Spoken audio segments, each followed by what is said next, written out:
Good morning. I'm Gail Anderson, and this is Mentoring Moments for Moms. I'm glad to have you join us. This is wonderful. I just get on a few days a week, several days a week, whatever, and just talk to moms about things that are going on in their lives, about parenting issues, stuff like that. Good morning, Danielle. How you doing? Anyway, I do want to say hi to the dads who sometimes join us, because dads sometimes are stay-at-home dads and they are experiencing all these parenting issues. So I want to be able to recognize them and say hi. Finally catching me live. Good.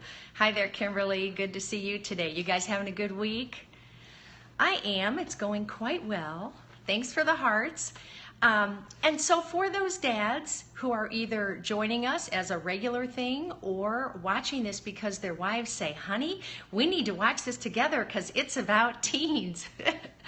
Welcome. We are glad to have you. And I probably should have had my husband on this one, but we'll suffer through without him. But this will be some interesting stuff. I will not say that I completely did everything right in the teenage years with my kids, but I do want to pull out some of those things that I feel like I did okay. Either of you girls that are on right now, any of you have approaching teens or teens? I'm assuming you all have littler ones, and that's great.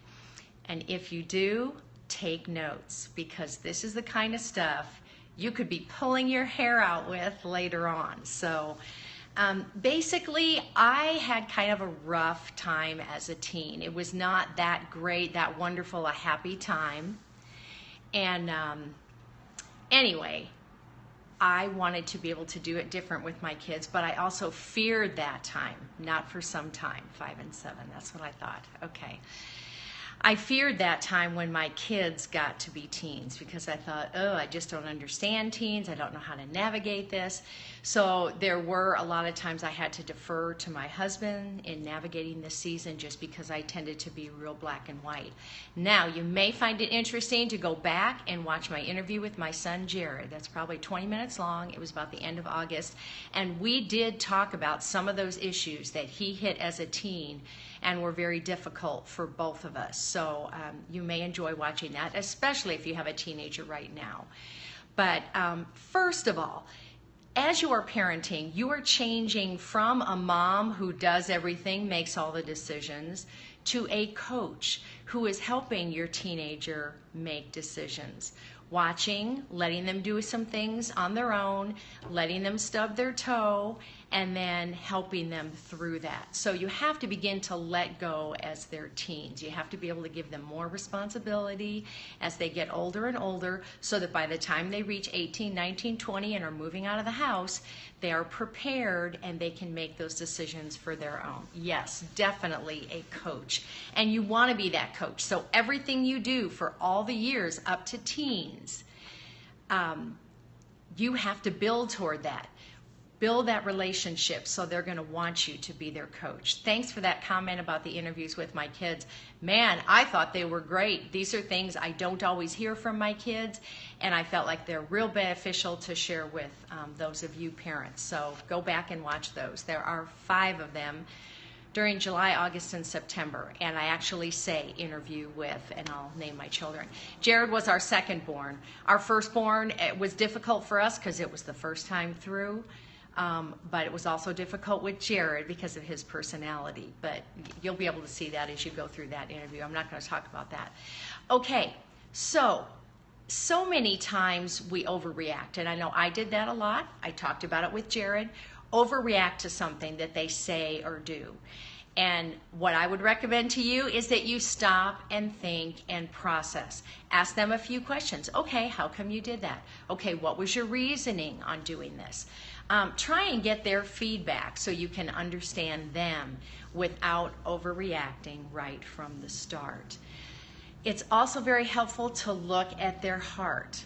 Now, very often, our kids are good. They're not wanting to make terrible decisions, but sometimes they do. Just like we make a misstep, make a wrong decision, make a comment we shouldn't. Our kids will do that as well. If you like what I'm talking about, would love for you to give me some hearts, and feel free to share this broadcast. You can just swipe to the right and share it with other people. So if your kids actually make a bad choice or do something that was not that great, you still need to support them as far as understanding their heart, understanding, their motivations, but help them walk through the consequences of that choice. And I will mention here, you should not remove those consequences. If they do something in a class and they get a bad grade on a paper because it was turned in late, that is their consequence to take. Help them navigate through that, but don't go in and complain to the teacher, because that's not going to happen as adults. They need to start learning to take the responsibility for their choices and understand the consequences. So those are important. But the person inside, oh, just glad you're on, Gracie. Good to have you. Thank you. Their behavior might not always be the best, but the inside, it's the heart that counts. And so many times we judge other kids or even our own kids by something that they do or say, and you've got to really look at their heart and understand sometimes we make mistakes. Now, with younger ones, I've always said try and be positive, try and say yes. Try and do the same thing with your teens. Give them some grace, give them some leeway. As I say, start letting out that rope to where they have more responsibility on their own, and let them make some of those decisions. Also, you want to keep up that relationship with them, just like I stress with younger kids. Just because they're not asking, Mom, come play Legos with me, doesn't mean they don't want time with you. So make sure that when they want to ride somewhere, you're giving them a ride, you're having time to talk in the car, you're still going out and doing special things together, maybe going shopping or going out to lunch or just getting an ice cream cone, because that builds the relationship. And as long as you've got that relationship going with them, it's going to be much easier for them to come to you with the things that are concerning them, but it's also going to be easier for them to listen to what you have to say about anything. And when your kids want to hear what you have to say about something, especially if they're a teen, you are doing well. You want to do that. You want them to come to you. You want them to ask the questions of you rather than their friends. So that's what the goal should be. One of the things that we did with our teens, which was very helpful to us, was have a permission to speak freely. Now, this usually had to do with after a decision was made with something that they wanted, and we said no. If they had more information, or if they came to us calmly and wanted us to reconsider, and they were respectful in how they did it, we would allow them to come to us and say, permission to speak freely. I'm having a hard time with this decision, and this is why, and this is how I'm feeling about it, and would you reconsider? And we would always listen to them if they came to us like that, with respect and calmly. So very, very important. Another thing which helped us greatly was contracts. And that may sound silly to you, but what it is, it's both sides working together. It's also setting up a system where if they follow certain guidelines, there are rewards, and if they break those guidelines, then there are consequences. But everything is laid out in the beginning. Everything is agreed to. Both the parents and the teens sign to it, and it's so helpful. Now for us, that was especially helpful with driving, because there are new responsibilities, new privileges, and there are things that you have to do to navigate that properly. Another time it helped us was when we had college-age kids living in the house.